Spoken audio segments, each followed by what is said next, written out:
दोस्तों, the news week के YouTube channel को जरूर सब्सक्राइब करें और घंटी का बटन दबाएं। पेरियार ने हिंदू धर्म में पसरे ब्राह्मणवाद का कड़ा विरोध किया। उन्होंने तर्कवाद, विज्ञान, आत्मसम्मान, समानता और महिला अधिकार पर खास जोर दिया। वो ब्राह्मणों की बनाई जाति प्रथा के घोर विरोधी थे। उन्होंने न केवल धर्म ग्रंथों को जलाया बल्कि रावण को अपना नायक भी माना।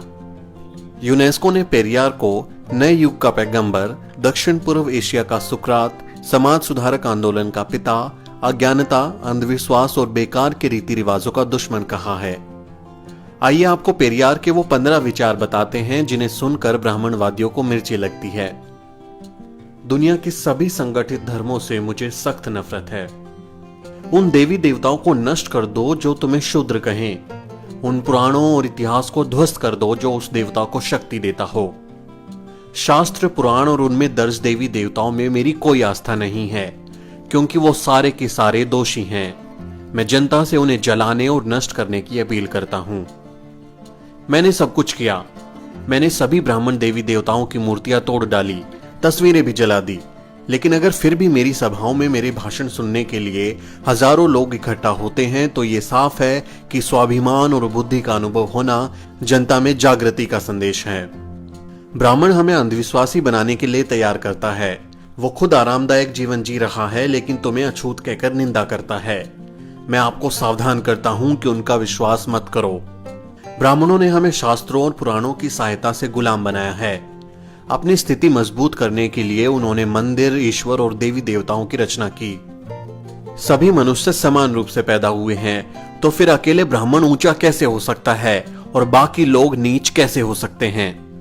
आप अपनी मेहनत की गाड़ी कमाई क्यों इन मंदिरों में लुटाते हो? क्या कभी ब्राह्मणों ने इन मंदिरों, तालाबों या अन्य परोपकारी संस्थाओं के लिए 1 रुपया भी दान दिया है? हमारे देश को आजादी तभी मिली समझनी चाहिए जब ग्रामीण लोग देवता, अधर्म, जाति और अंधविश्वास से छुटकारा पा जाएंगे। आज विदेशी लोग दूसरे ग्रहों पर संदेश और अंतरिक्ष यान भेज रहे हैं और हम ब्राह्मणों द्वारा श्राद्ध में परलोक में बसे अपने पूर्वजों को चावल और खीर भेज रहे हैं। क्या ये बुद्धिमानी है? ईश्वर की सत्ता स्वीकारने में किसी बुद्धिमत्ता की आवश्यकता नहीं पड़ती, लेकिन नास्तिकता के लिए बड़े साहस और दृढ़ विश्वास की जरूरत पड़ती है। ये स्थिति उन्हीं के लिए संभव है जिनके पास तर्क और बुद्धि की शक्ति हो। ब्राह्मणों के पैरों पर क्यों गिरना? क्या ये मंदिर हैं? क्या ये त्योहार हैं? नहीं, ये सब कुछ भी नहीं है। हमें बुद्धिमान व्यक्ति की तरह व्यवहार करना चाहिए। ब्राह्मण देवी देवताओं को देखो। एक देवता तो हाथ में भाला या त्रिशूल उठाकर खड़ा है, दूसरा धनुष बाण, अन्य दूसरे देवी देवता कोई गुर्ज, खंजर, ढाल के साथ हैं। ये सब क्यों है? एक देवता तो अपनी उंगली के ऊपर चारों तरफ चक्कर चलाता रहता है। ये किसको मारने के लिए है?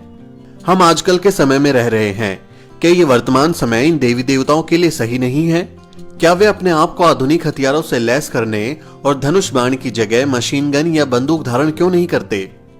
रथ को छोड़कर क्या कृष्ण टैंक पर सवार नहीं हो सकते?